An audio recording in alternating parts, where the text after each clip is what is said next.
Game Time Live Blitz. I'm Pep Fernandez. This is the big ticket KG, Kyle Glaser, and of course we all know Deshaun Taylor from JW North. And Kyle, we'll talk with Deshaun in just a second about the Huskies as they open the Open Division Playoffs. But let's get people up to speed on what the Open Division is all about. This is new to CIF this season. Yeah, so basically what they did was they wanted to get the best teams, regardless of enrollment, regardless of division, in one bracket to try and create the idea of the real champion of the entire southern section, so that teams like Mater Dei, who are in 1AA, could face teams like Windward and Price and some of the other better schools down in 4AA. And what's interesting about this is it's a double elimination bracket. So even if you lose a game, you then go into a consolation bracket and your season stays alive, which is obviously a big difference from the rest of the brackets. It has its detractors. Some people criticize it, others like it. But at the end of the day, it's going to be interesting to see the best of the best really getting a chance to face each other, which they don't often get, particularly once you start talking about the best teams in 3A and 4A. A lot of times it's curious, hey, could they beat a Mater Dei or an Etiwanda? Now we're going to get a chance to find out. The biggest thing is if you win your first round game, you automatically qualify for the state playoffs. So Can't beat that. So for a lot of these teams, that first round game, it could be more important than their quarterfinals or semifinals game. They don't want to lose this first round game. All right, and JW North opening with Sierra Canyon, and we've got their sharpshooter at nearly, I think, 25. I don't want to sell you short. I think it's about 25 per game, Deshaun Taylor. And Deshaun, congrats on a great season. You guys have not lost on the court this year. You're the senior. You're the star player. Do you feel good about this this season so far for North? Yeah, I feel like our coaches talked about this all year. Last year, our coach said we're gonna do better like this year. So yeah, we picked it up. Deshaun, I remember at the beginning of the season I talked to you guys about, you guys had lost some size, a lot of your big guys in the middle, including Dorian Butler, but Coach mentioned he felt like you guys were deeper than last year and you could play North. The Huskies have not lost a game on the court this year. The Inland Valley champs taking on Riverside Poly. More players that can just play defense and all that, rebound more, and get up and down the court. Now you guys are facing Chatsworth Sierra Canyon. You guys got the 12 seed in the Open Division, which a lot of people felt like was too low of a seeding. You have to travel to number 5 Sierra Canyon. But you guys have actually played him before. Tell us about that. Yeah, we played him in Fall League. I feel like we played bad. That was like our first game together in Fall League. So it'll be interesting playing him again. And what happened in that Fall League game? What was the final? We lost like 38-37. It was a low-scoring game, so we'll see how it goes this time. Hey, Deshaun, we're looking at some highlights when you guys played Riverside Poly. You had already wrapped up the league championship, but your gym at North was packed. The place was electric. It was a big rivalry game, and you came out on fire. I mean, did you want to set the tone and kind of show who's the best team in Riverside? Yeah, we had to, because a couple years ago they beat us twice at home and at Poly. And before the game, they were talking about they were going to beat us on Twitter and all that kind of stuff, so we had to prove them. Now, Deshaun, obviously you guys don't want to look too far ahead. You have to beat Sierra Canyon, but if you do, there's a possible date with Centennial, and all year long, Centennial and North have been 1-2 in our HS Game Time rankings. How much do you guys want the opportunity to face Centennial on the court? We're just trying to get over this game right here. If we play them, then we play them, and we prepare for that game next week. And Deshaun, we talked about Centennial from Corona. They're also in the Open Division. Kyle, did you say they might actually see an all-Husky battle here down the road? Potentially. It would be in the next round. They got seated on the same side of the bracket. Centennial is the 4 seed, and those were the only 2 teams in the Inland Empire that got in the Open Division. And on that note, Deshaun, it's a very LA County, Orange County heavy bracket. Do you guys feel the added weight of, kind of representing the entire Inland Empire? Yeah, it feels good to be put in there. Because at first we didn't think we was going to be in there because our strength of schedule and the teams we played. So it feels great to be in there. And then, go ahead, you guys keep rapping. I'm going to go check out Deshaun Taylor. But you guys keep rapping, and we'll talk to his teammates as well. Now, Deshaun, Canyon, what have you seen of them in terms of film, scouting reports? How do you guys feel like you need to attack them? I feel like we just come out, play hard. They're a good-sized team. They play together and they get up and down the court. So we gotta stop their transition, and we should win. Going on the road, how much more difficult does that make this game? I mean, I feel like our team plays good in big games. So on the road, most likely they probably play better. All right, so we've got, obviously we just spoke with Deshaun Taylor. We have two other standouts from North. We have a sophomore guard, Dikembe Martin, one of the highest recruited players in the class of 2016. We also have center Isaiah Clark, who's among the area leaders in blocks. Guys, just real quick, Isaiah, start with you. Sierra Canyon's, they're kind of a big team. How do you feel like you have to play them down low? Well, I feel like I got to play with intensity and just try to keep them contained. You know, when the ball goes up, I feel like I just got to box out, you know, just get real low. And when the ball's up in the air, I just got to come up with some intensity and just grab the ball with two hands. I'm going to kick it over to Pep here, and he'll ask you guys the remainder of your questions. I know you're usually the guy handling the ball on the court, but I'll handle the mic here, Dikembe. So, only a sophomore, but a wealth of experience already leading this team to a CIF title, a trip to the Southern California Finals. As only a sophomore, you feel good about all the experience you had, and, you know, just going from last year to this year, I mean, this is a very good team. You have high expectations once again? I mean, yeah, we always have high expectations. I mean, my teammates around me just get us ready in practice. They help me out, get me in the right spots, and it's kind of just everything we do in practice. The intensity Coach Barty has us going. The intensity our team even has us going. So it's a big-time game, and we're going to be ready. It'll be a good game. And this open division we were talking about, I mean, this is the best of the best. You're going to face the very best teams in Southern California, the very best players out there. Is that exciting for you to go up against the very best? Yeah, it's definitely exciting. You just have to bring the same intensity the other teams bring in. And, I mean, every team is the same caliber team as you. There's no easy games in the open division, and that's the difference. How about for you, Isaiah? Now, last year, man, we talked about the bigs. They had some really good bigs. I mean, you're the big this year. I mean, you're the guy inside for JW North. Do you feel the pressure, you know, being that guy inside and trying to, you know, these guys do it from the outside and trying to, you know, do your part on the inside for North? Well, not really. Like last year, we had three bigs that really helped each other out and became unified. And I feel like with Christian Gray and Randall Williams, they're my two supporters, so I don't really feel that much pressure coming aside as long as they're going to bring hard and help me out. Now, when Dikembe and Deshaun are pouring in the threes and stuff, do you got to call for the ball inside once in a while? Well, if they get hot, then I don't think I need to worry. I think I only need to worry about getting the offensive rebounds if they miss a shot, which I think they really do. Now, Deshaun was talking about playing Sierra Canyon in Fall League. Do you remember that game as well? Do you remember much about this team you're going to see? I remember a good portion of the game. I remember like what to do. Were they strong? I mean, were they a pretty good team? Yeah, they're a really good team. So, but as long as you just come out with the intensity and play it together, then I think we'll be fine. And Dikembe, what do you remember about this Sierra Canyon squad? I remember it wasn't the best for me. They blocked the shot in the game winner. They blocked my shot in the game, and it was a game winner. So you've got some motivation. You remember that game. You know you've got some fuel to get a win on. Was it Friday night? Yes, Friday night. That's all we're thinking about. And we were talking about Centennial. You know, they're another local team from Corona.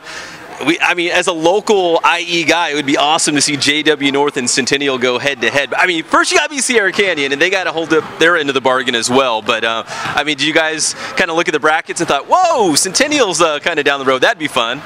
Yeah, I saw that and my eyes got big. I'm not going to lie. I saw that because we know a lot of Centennial guys, and we've been waiting on that matchup since summer, so that'll be something to watch too. Same thing, Isaiah, seeing Centennial in the brackets? Yeah, definitely. It'll be the biggest game in the IE, and like what DK said, you know, we were looking forward to them ever since summertime, and we know a lot of the guys there, so it'll be really fun if we win this game and Centennial wins. And let me ask you also, with this open division format, if you guys can beat Sierra Canyon, you're automatically in the state playoffs as well. I mean, that must be pretty exciting to know that if you can just get past the first round, your season will continue, at least you know, into the state playoffs, and it's double elimination as well. Yeah, that just gives us more feel. I mean, gives us more seriousness in practice, and everyone's just going to have to go 100% if we want to pull this off. All our teammates, I mean, our coaching staff's been helping us all year. Now it's time to show what they taught us all year. And that's what happens in the big games. And you too, for Isaiah, I mean, this is a North team that, you know, made a run in state. If you guys can beat Sierra Canyon, you guys will go back to the state playoffs, and who knows? Will you guys be in Division II once you get to state? Do you know that? No, we'll probably be in Division I. But yeah, it's like what you said. Like if we win this game, then we'll be qualified for the state open, which I'm really looking forward to. So I really want to win this game. Let me ask you guys about head coach Mike Barty. Now, he became the winningest coach in IE history. We kind of crunched the numbers, and we thought he had the record. And once we took a second look, he actually had the record, I think, was it December, Kyle, against Vista Del Lago. Did you guys talk about getting the record for Coach Barty? To be honest, Barty doesn't really talk about it at all. He could care less. He puts it all on his players and his past players and us, and about just what we're doing this season, not about what happened before. All we're looking forward to is what's coming up on Friday. We haven't really. I mean, it's around. Everyone's talking about it, but he doesn't bring it up to me. He doesn't bring it up. Not his style, right? He's not about self-accomplishments. Not at all. He's just about what we're gonna do in the playoffs this season. That's all he's worried about. So Isaiah, has it been all business at practice, just focusing on the big playoff game on Friday? Yes, it's been like 110% business. You know, we have to get focused, get ready for this game because Sierra Canyon's not going to let up. They're going to give it all they have, and we need to give all we have to them. All right, Dikembe Martin and Isaiah Clark from JW North. Let's toss it back to Kyle, and we've got more with Deshaun Taylor coming up. All right, so Deshaun, you guys are 2 days away from game day now. I mean, what are you guys focusing on in practice? What are you guys doing to get prepped for this? Running a lot, defensive drills, trying to run our offense fluent, get everybody involved. About it. And then, you know, you're going to see some guys, you know, a lot of guys out there haven't seen you guys play yet. What do you think, you know, what kind of impression do you want to make on, you know, the rest of the crowd out there? Like, hey, we're JW North basketball. What do you want to show them? I want to show everybody, we get after our own defense, and we want to try to go through everybody we play. Obviously, you've been the leading scorer this year, but you've had a lot of other guys step up. You mentioned, you know, Dikembe and Isaiah, Christian Gray down low, Malik Martin. How big has that depth been for you guys this season? Like, even our 16 guy can play. So like last year we probably didn't have that. Last year we probably had like 10. But this year like almost everybody can score. So it feels great to know if I sit on the bench that my teammates pick me up. Yeah, you know, there have been a couple games this year where I've seen you where just, you know, early on it's not falling for you, you know, take 6 to 8 shots, but then eventually you get in gear, and how much of that is because your teammates can pick up the slack until you find your rhythm? Well, my teammates say is always stay involved, don't put your head down. That's about it. The other thing I've noticed is you've been automatic from the free throw line as well as a lot of your teammates, and that's something that especially come playoff time is huge. How important to you is it to be able to be automatic from the line? If it was good, like end of the game, free throws are the most important shots. So in practice, we practice that too.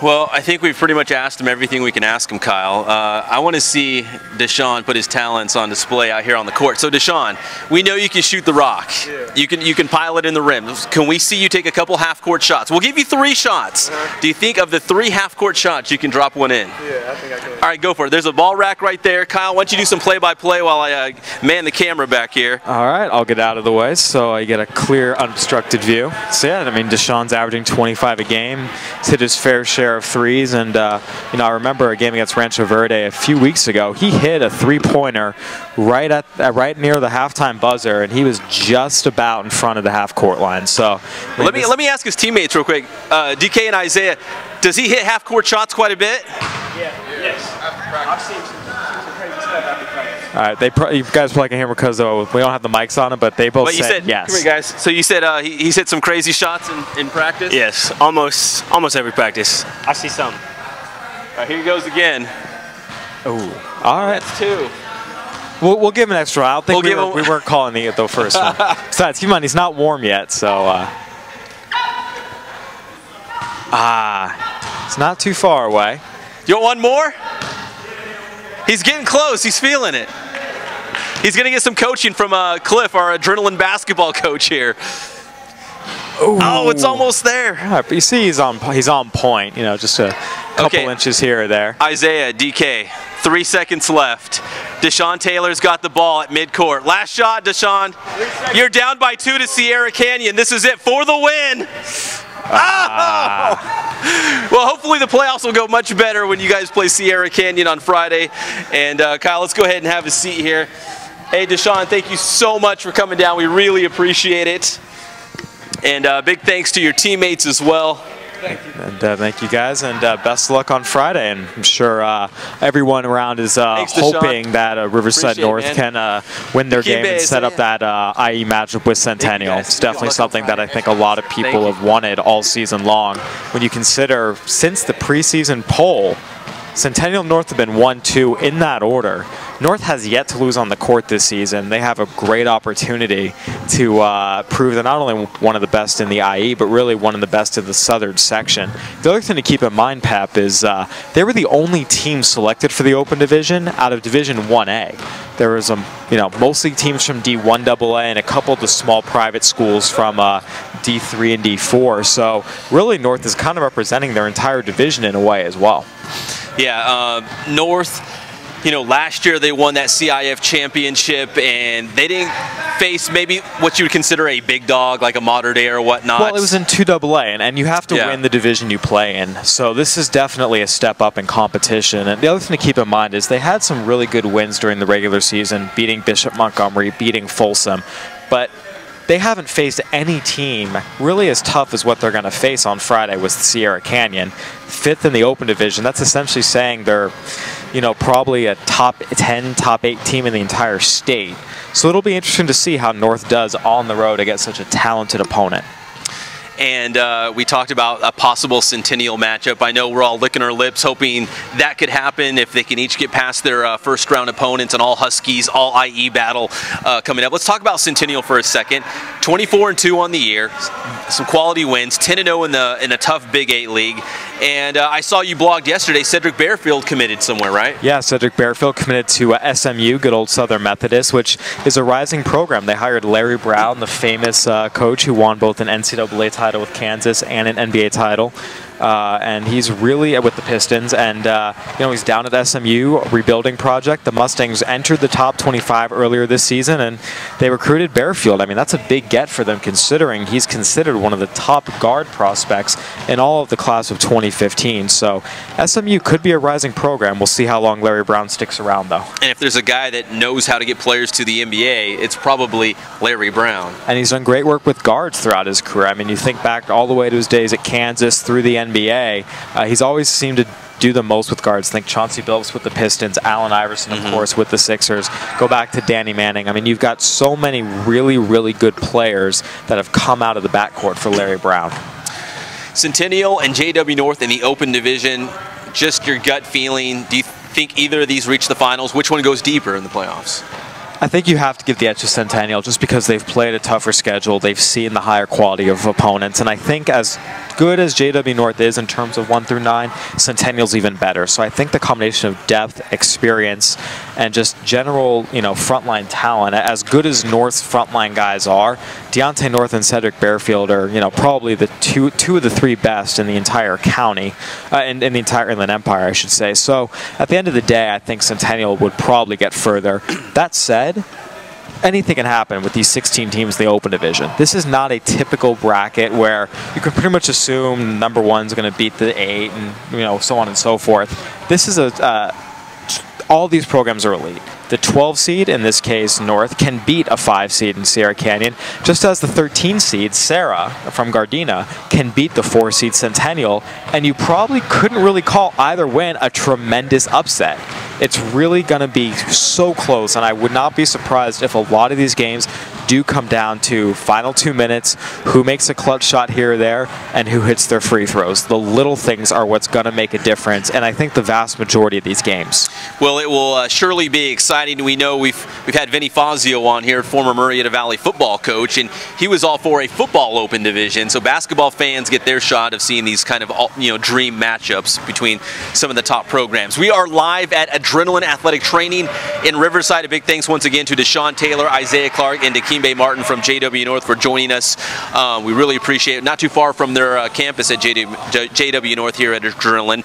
And I also got to mention, Kyle, that we're having a little bit of technical difficulties. The show is still on. We had a lot of videos and highlights lined up to show in the show.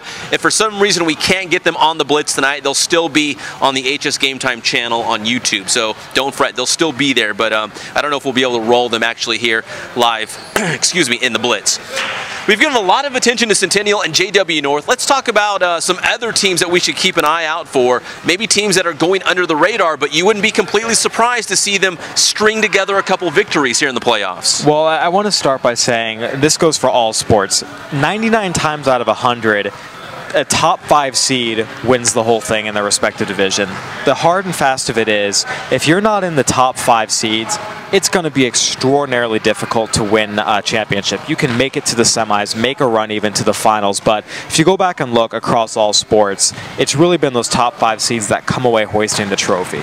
So if you go down and look at the other brackets, there are 4 other teams from the inland area in the top 5, and thus I think have a chance to win a title. Those are Temecula Valley and King in 1A, Elsinore, and Rancho Christian.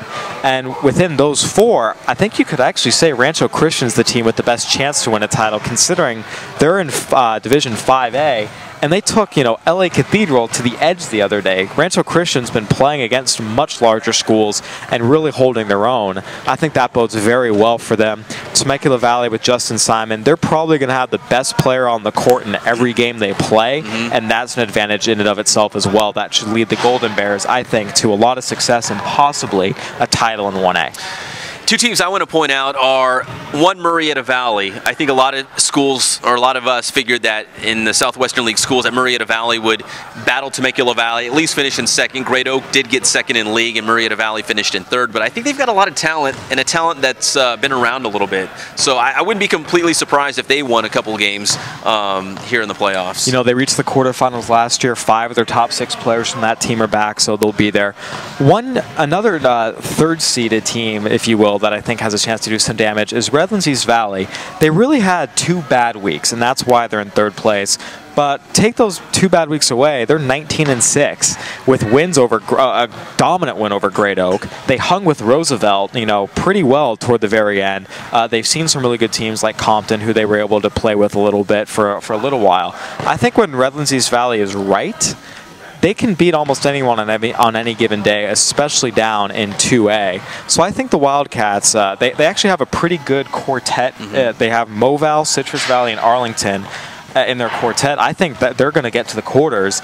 They'll have a tough matchup with the #1 seed, but they have Eli Chua, and that's, having a big down a lot of schools, divisions. don't have bigs to match up with a guy like Chua. So I think of those, teams that came in 3rd place, Redlands East Valley is the one I feel the most comfortable saying, yeah, they'll do some damage and go far. All right, let's go to girls hoops, and in the Open Division, the only school that we have locally is Canyon Springs, and for good reason. CIF champion. They went to the Southern California Finals where they lost to Long Beach Poly last year. What do you think about Canyon Springs this year playing in the Open? Well, first of all, they have a home game to begin, and that's huge. When all these teams are so close in talent level, just the fact that they have that home advantage, they don't have, the sea legs from a long bus trip, they have the home fans behind them, that'll give Canyon Springs a leg up. They've got Cheyenne Greenhouse, they've got Sharnea Johnson-Chapman, they're a really good rebounding team. They've played, against a good schedule. I think it... I don't know if they'll go all the way, especially when you talk about Mater Dei being there, but can they win a first-round game and then get an automatic bid to the state playoffs? Absolutely. I think the Cougars are in great position to do at least that. And last year, Gail Hale, their head coach, said that if they won the CIF title, she would put her hair in cornrows, and she did. So I wonder if they make the Open Division, which is above that, what would she do to as an encore to the cornrows from last year? Mentioned Cheyenne Greenhouse, Player of the Year candidate, very good, and they've got Troy in that opener in the Open Division. How about Division 1 AA? And the path was really cleared for Vista Murrieta and maybe even league rival Great Oak to make a push for the championship game, right? Because a lot of those schools moved up. Absolutely. Vista Murrieta and Great Oak were 6, 7, 8 in their rankings, but because all those 1AA teams got moved up, they're now top 3 seeds in their division. For a while, actually, looks like Vista Murrieta was going to be #1, but a little bit of a mess up with CIF bumped them down. But Vista Murrieta, they have Jalen Brown, who's a 5-star recruit for her class. So once again, they're going to have arguably the best player on the floor in every game they play. The Southwestern League in girls hoops was very tough. Vista Murrieta and Great Oak are absolutely 2 prime title contenders, and I wouldn't be surprised if both of them reach the semis. How about a girls basketball team, a 3 seed, right? Yeah, it's sort of interesting, and this is just my experience. The difference between the league champion and the 3rd place team in girls basketball is way larger of a gap than it is in boys basketball, and as such, I don't really think we're going to see a 3 seed out of any of our leagues be able to make a push into the semifinals. I just think the talent gap is too large, but we're going to have a lot of teams in contention. You go down, I mentioned there's only a couple of boys teams who really have a shot. girls, there's a lot of teams ranked in the top 5 in their polls. I think that makes them contenders, from Norco to Patriot. Aquinas was the #1 ranked team in their division. Baptist Christian down in D6. I mean, really, every division you go across most of the regions of the inland area, there's a girls basketball team that figures to be in the title fight. And let me throw out Patriot one more time because you just touched on them.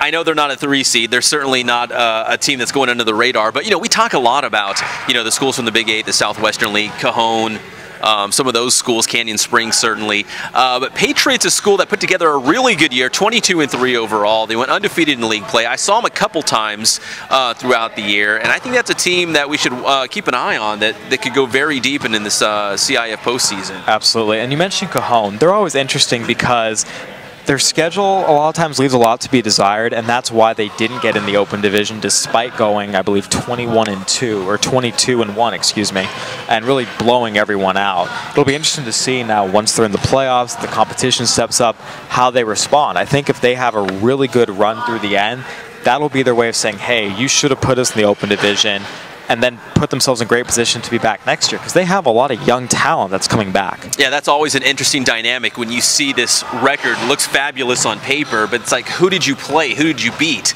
Are you battle tested? Because you get to the playoffs and you play a team that's your caliber, you know, how is your team going to respond? So we'll see what happens there. You know, it's interesting. You mentioned, you know, Patriot in the River Valley League gets the 3 seed. Well, the #1 team in the River Valley League on the boys' side, La Sierra, is unseeded and then has to face the #2 overall seed most likely in the second round. So it just goes to show, even if you win your league with a great record, because the boys were also 22-3, if you're not seeded highly, it really makes things so much more difficult, and that's a huge advantage the Patriot girls and all these other top 5, especially top 3 seeds have. Congratulations, La Sierra. You just won league again, back-to-back years, and now you get one of the best teams in your brackets. Hey, Kyle, 2 teams that are missing, absent from the playoffs this year, that won CIF championships, 2 girls basketball teams, Santiago and Murrieta Valley, both gone. Yeah, and I think Santiago, we talked about it last week. That was the big surprise. We knew losing Cricheiro would hurt, but we figured there was enough there, and it just never materialized this season. And that's how it goes in high school sports. You can be world beaters one year, and the next year it just doesn't happen with injuries. You know, people are, you know, these are young kids who are still growing and learning, and sometimes they get surpassed by others around them. And at the end of the day, you know, Santiago and Murrieta Valley just didn't happen this year. That doesn't take away from the incredible years they had last year. Yeah. It's different teams, different dynamics. It happens sometimes. The parody of high school sports, I guess you could say. Well, sometimes we see the parody. Other times we have cases like Centennial and Vista Murrieta in football where there isn't parody, really. They just dominate every year. But, you know, Santiago and Murrieta Valley, there's championship history. They'll be back at some point. Just happens. Off years occur. All right, we are live at Adrenaline Athletic Training in Riverside. We've moved locations here in the gym, and we're set up now in front of the basketball court. And fitting for the time of year it is. Because it is basketball season, and we put Deshaun Taylor on the spot with those half-court shots. And his teammates, Dikembe and Isaiah, both said that after practice, he hit some pretty crazy trick shots. I mean, the setup here is a little different than what you'd find at JW North, so he couldn't do those exact trick shots, but he's a sharpshooter, and we know it. You can just look at his points per game. He can knock it down. Yeah, absolutely. He's a guy who does a little bit of everything, and it's, you know, I'm sure he'll bust out a couple shots that'll make your jaw drop. And he won't be the only one, you know. That's also what's fun, seeing the highlights and the level of talent, especially once you get to this, you know, quarterfinals, semifinals. It's going to be really, really fun just to see the quality of athletes. And also, more than once, I've seen Deshaun Taylor throw it down. So he's not just the guy who shoots the ball. He can throw it down on the break as well. All right, so once again, thanks to Adrenaline Athletic Training here in Riverside for hosting the Blitz once again. Now let's go to soccer, and I feel remiss that we've got soccer highlights and interviews, and it looks like we're not going to be able to roll them here live in the Blitz, but we will put them on our YouTube channel. And I was going to talk about the La Sierra and Redlands game. You know, soccer is such a funny game, Kyle. A team can come out and dominate the first half, halftime, ends. They come out of the locker rooms, and the match completely swings in the other team's favor. So it's 2-zip La Sierra at the half. Redlands comes out, scores 2 goals in the second half. We go to overtime, like your game at Valley View, went to a shootout, and La Sierra eventually won 4-3 in that shootout to advance to the first round. And we have highlights of La Sierra and Redlands, which you'll find here on HS Game Time a little bit later.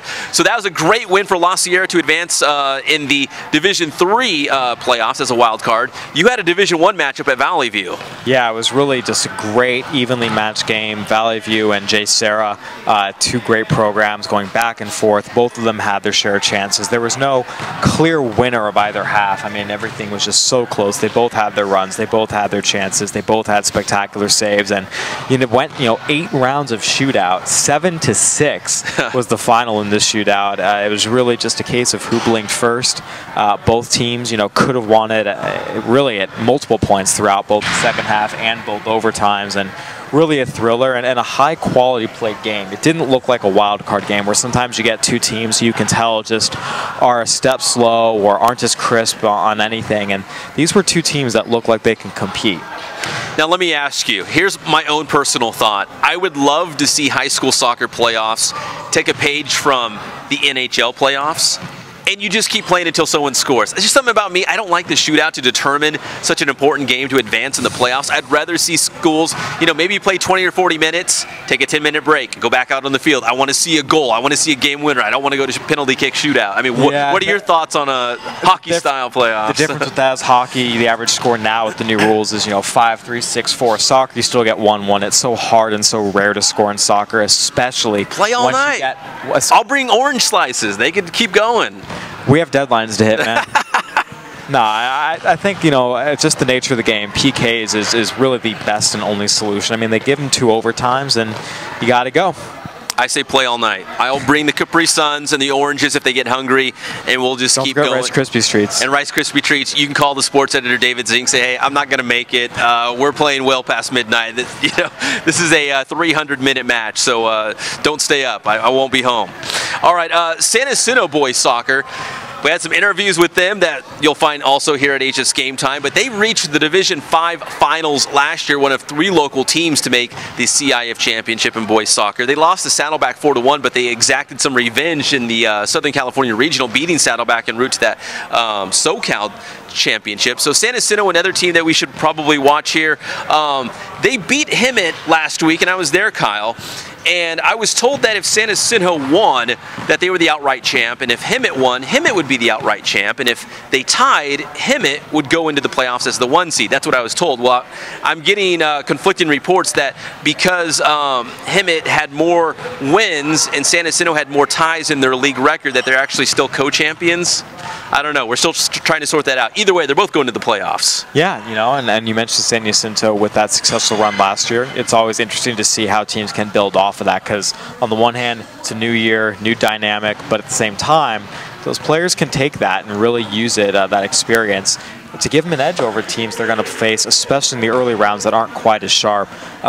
Going off of that whole top 5 seed thing, though, San Jacinto and Hemet kind of fall short of that litmus test. The 4 teams in the area that meet it, Redlands East Valley and Harupa Hills, both of whom are the #1 overall seeds, San Gorgonio and New View Bridge. So it's kind of San Bernardino dominated. New View Bridge is going to be left holding the banner for Riverside County if that general rule holds up.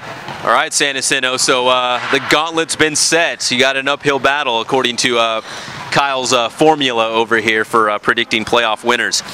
Chaparral boys soccer, we got to give you a shout out. They won the Southwestern League, 13-5-5 overall, 7-1-1 in league play. They held off a very good Great Oak side to win that Southwestern League title. And Kyle, they got quality wins over Santiago and Riverside Poly. I mean, those are some good teams.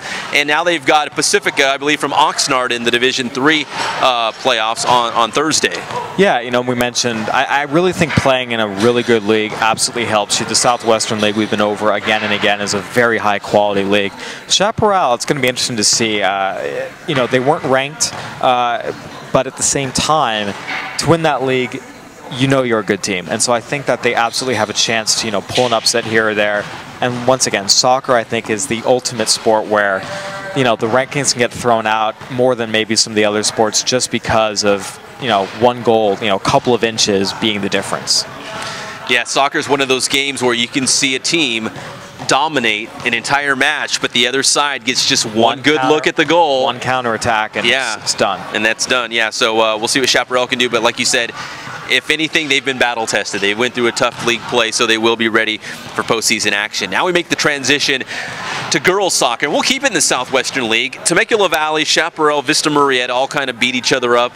They're all going to the Division II playoffs. I don't know, did you factor in girls soccer down here? Yeah, I did. In your formula? And Chaparral was ranked, but not high enough. I think they came in 8th in the final poll. So you look at it, you have Santiago, Bloomington, and Grand Terrace, 2 teams from the Sunkiss League in their division. Division 5, I believe, right? And then Citrus Valley, who is going in as the #1 overall seed. So once again, you've got 4 teams that meet that litmus test to contend for a league for a division title.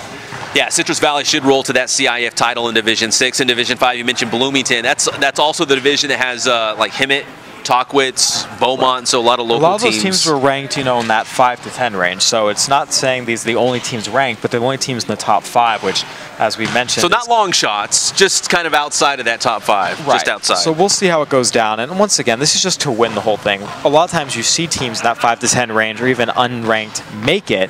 When it comes time to winning it, it really is those top 5 seeds that really have the best chance. I'm keeping my fingers crossed. Did you break out your formula for girls water polo? I did. Okay, well, let me say this real quick. So Riverside Poly, I believe they're playing right now against Burroughs in their opening round playoff match. Burroughs.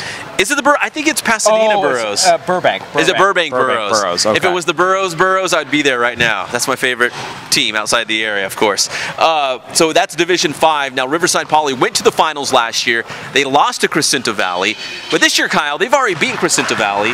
They've already beaten Warren, who's the second-seeded team in Division 5. So it looks like Riverside Poly is that team to beat. They are the top seed, but they beat Warren in overtime earlier this year. I mean, so it's not going to be exactly easy, but most people are saying that it will be a Poly-Warren final unless something drastic happens here. Nothing's ever automatic, but I do think that Riverside Poly has demonstrated they are clearly the best team in this division, and every expectation is that they should get to the finals no problem.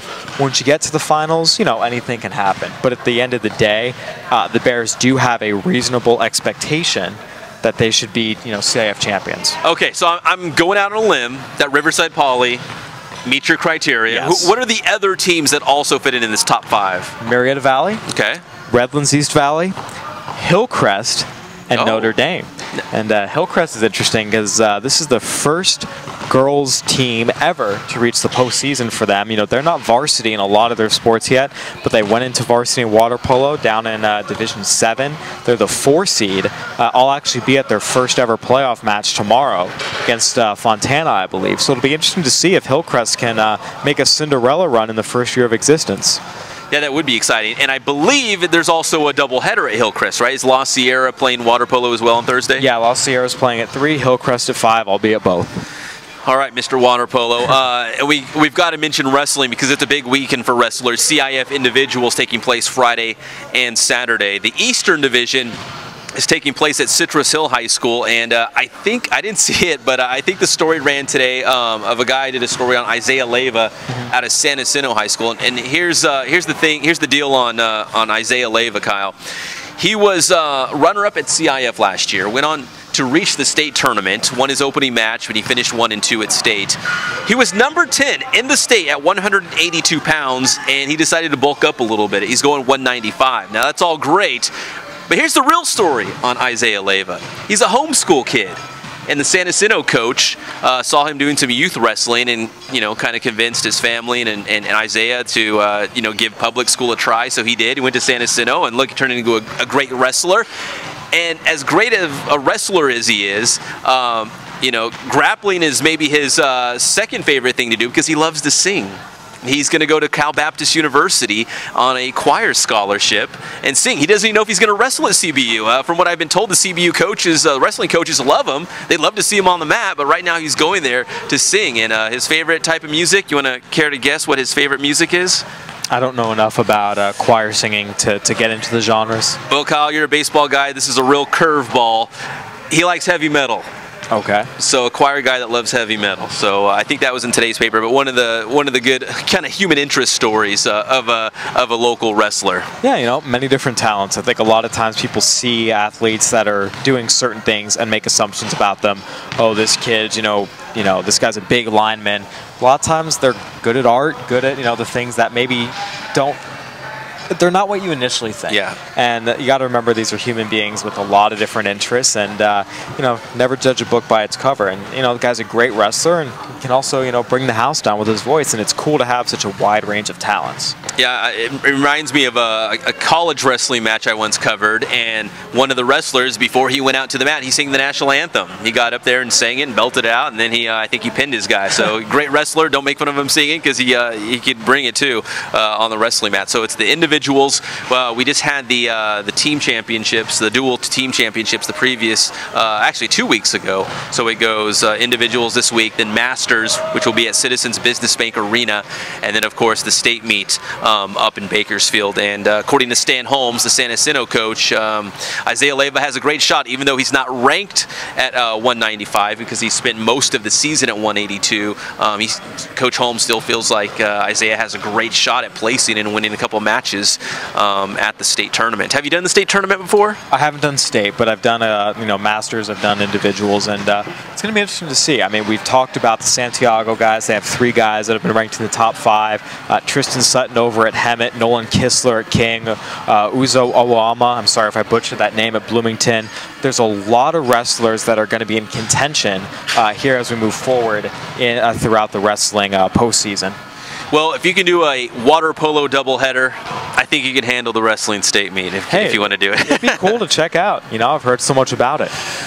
All right, once again, we got to thank the JW North basketball team, of course, their head coach, Mike Barty, for allowing some of his guys to come down here and join us on the Blitz. They're practicing right about now, 6 o'clock on Wednesday night, as they gear up for Sierra Canyon and their opening Open Division Playoff game coming up on Friday. So Deshaun Taylor, Isaiah Clark, as well as Dikembe Martin. And one final note on North, Kyle, do you feel good about their chances on Friday?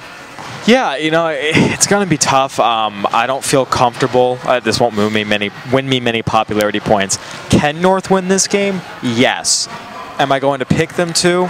I'm on the fence, because I think that Sierra Canyon is such a good team. Going on the road, it's going to be tricky. At the end of the day, though, North has not lost on the court this season. They've got that winning mentality, and they have a great coach, as we know, with Mike Barty. There's absolutely a good chance they win.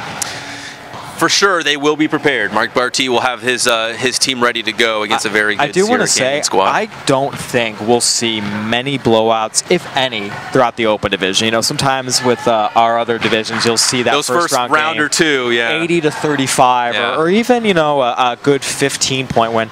I really would not be surprised if all but a handful, less than a handful of their Open Division games are decided by single digits, just because all these teams are going to be so even. Will Mater Dei beat the 16 seed by double digits? I don't even know, because Cantwell Sacred Heart's a pretty darn good team that took Centennial to the wire. So, yeah. I mean, this is going to be so close and so tight, and that's why, I really think this is going to be it's going to come down to something as basic as free throws. I remember a couple of years ago, Memphis-Kansas final, the entire year, John Calipari says, oh, free throws don't matter because we're going to run everyone off the court. Well, when you get to the finals and you're neck and neck, if Memphis had just sunk their free throws, they would have won. Yeah. Instead, Mario Chalmers hits a 3, and Kansas goes on to win the title. I mean, it's just, I think that's really what it's going to come down to, as unsexy as it may be. All right, so expect some great games in the Open Division. Should be very exciting. And, of course, you can always keep it with the Press Enterprise for the very latest on our Open Division squads. And just a reminder, we've got La Sierra versus Redlands boys soccer highlights. We have an interview with Isaiah Leyva. We've got more with boys soccer preview with our soccer guru, Dennis Pope. All those videos that we couldn't squeeze here in the Blitz will be on the HS Game Time channel on YouTube. So please check back often and check out those videos as we embark on the playoffs. We had some wild card matches yesterday in soccer, but now we're really kicking things off tonight. So yes, we are. I'm headed out to a game right now. Where are you going? San Bernardino versus West Valley. Cardinal City, USA, right? Yep, Cardinal City Arena, my first foray up there. It should be fun. It's like a field house, like Kansas, the Jayhawks. It's like a field house atmosphere, so that should be great. San Bernardino taking on West Valley. For the Big Ticket KG, I'm Pep Fernandez, and we will see you again next Wednesday live from Adrenaline Athletic Training. Thanks again for watching.